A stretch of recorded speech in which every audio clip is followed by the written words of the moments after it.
Ladies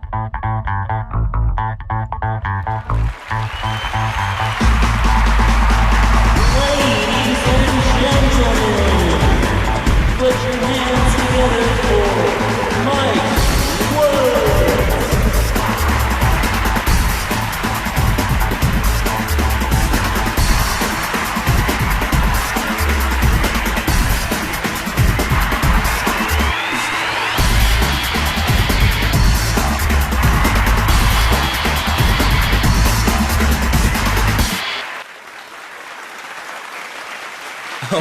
Oh please, you're too kind. Oh, stop that, you.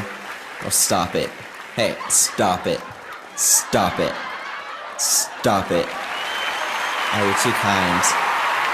Well, it's gonna be a good show. Thanks for coming out, you guys. It's gonna be fun. My name is Mike Woods. I'm a full-time comedian, part-time. Do any of you guys ever feel like, you don't feel accepted in this world? I never liked my name, Mikhail Sherwood.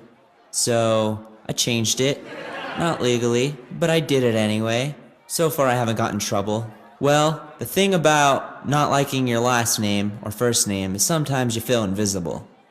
But when you get caught in the girl's bathroom, sneaking around, playing Peeping Tom, you realize that you're not invisible. Let's give it up for that joke. Oh, you're too kind. Anyways, joke number 2. Seriously, guys, my neighborhood watch is looking out for a Peeping Tom. I don't know how to feel about this. Good thing my name's not Tom. Sometimes the ladies say I'm creepy, but they would only be half right. I can be really creepy. Just kidding. I'm really a nice guy. I just don't like handicapped people. And that's for one reason. I don't like oxymorons. Not calling them morons, even though they are. I just think that they should have a different name.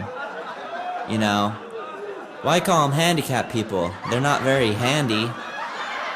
I think we should call them useless caps, because I think they're useless. But then I started to think, and I realized, it's not that they're useless or handy. It's that they wear caps, and they're handicaps. Especially when you run into things. Have you ever run into things? It hurts. Don't do it. So therefore, if thou must use a handicap, or a cap that is handy, you may just be a handicap, or a construction worker. Remember, kids, safety first. I've noticed there's a lot of comparisons in the world that make sense, but when reversed, don't make any sense. For instance, whoever thought of the saying, it's like finding a needle in a haystack. When you reverse it, it's kind of like saying, it's like finding a piece of hay in a stack of needles. Who says that? But it's like 10 times cooler. Wait, no it's not. I think we should burn down that haystack and never have anyone ever say that again.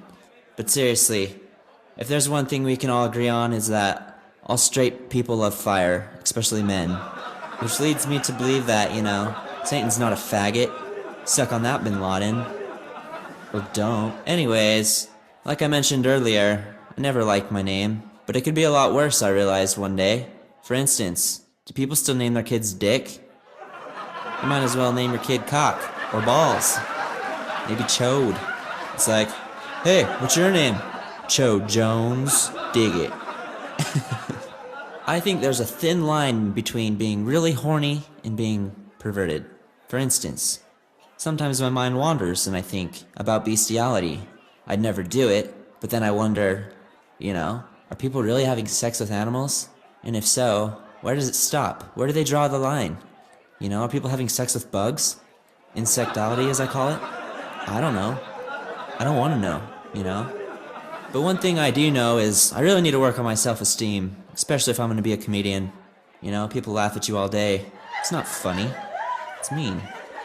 But seriously, I've been doing this thing where I just get off my couch, jump in my car, drive on down to Walmart, and just examine all the weird people. That'll improve your self-esteem, like, that fast. The sound of that fast. The greeters always look at me weird when I leave the store and, I don't have anything in my cart.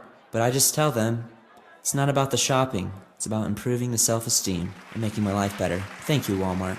The past few weeks when I've been writing some jokes, you know, to make the CD possible, I couldn't help but notice that half of my jokes are sexual. So, you know, I want this to be a thing for the kids. You know, I don't want them to have to listen to filth. You know, there's a lot of that going around, but, you know, sometimes you can't help but think that everything is sexual. For instance, laundry. You know, I hate doing laundry. It's like, no matter how much you do it, there's still another load just waiting to come. I really want to make love to a woman, but I don't want her to laugh at me. I will need some duct tape. And condoms. Yes, duct tape. And condoms. That's not a rape joke, but if I'm gonna ever have sex, I'm gonna have to rape somebody. Just kidding. I'm not a creeper, even though I said I was earlier. But seriously, I want to use condoms. I'm in a recession. Come on. Her face? I bet ants are a lot like eating grapes, because you probably couldn't eat just one. You know, I would not want to be an anteater. That would suck. That would suck so bad. You don't even know how bad that would suck. Like, I don't have the time or patience to be an anteater. An anteater would literally have to, like, look up thousands of ants every day. I can barely eat Cheerios, my friends. And I have a spoon. You know? It'd be like eating Cheerios, but 1,000 of them with no spoon. Just your tongue. It'd be awful. You know, if I ever saw an anteater just chilling on the side of the road, I'd go buy him a pizza. I bet anteaters have some good oral sex. With that tongue. Ugh. I'm starting to wonder if ants, you know, anteaters can eat other stuff. Is like an ant a well-balanced diet? Who knows, really? Has anyone ever eaten an ant out there to know? They must be pretty tasty, though, if you have to eat a quadrillion of them to get full every day. And seriously, who named the anteater, my friends? What a racist thing to say, really. We don't call Chinese people noodle eaters, you know, despite all the noodles they've been eating. I think they deserve a more respectable name. More like a shit ton of persistence half cat. It's kind of long, but, you know, I think it'll catch on.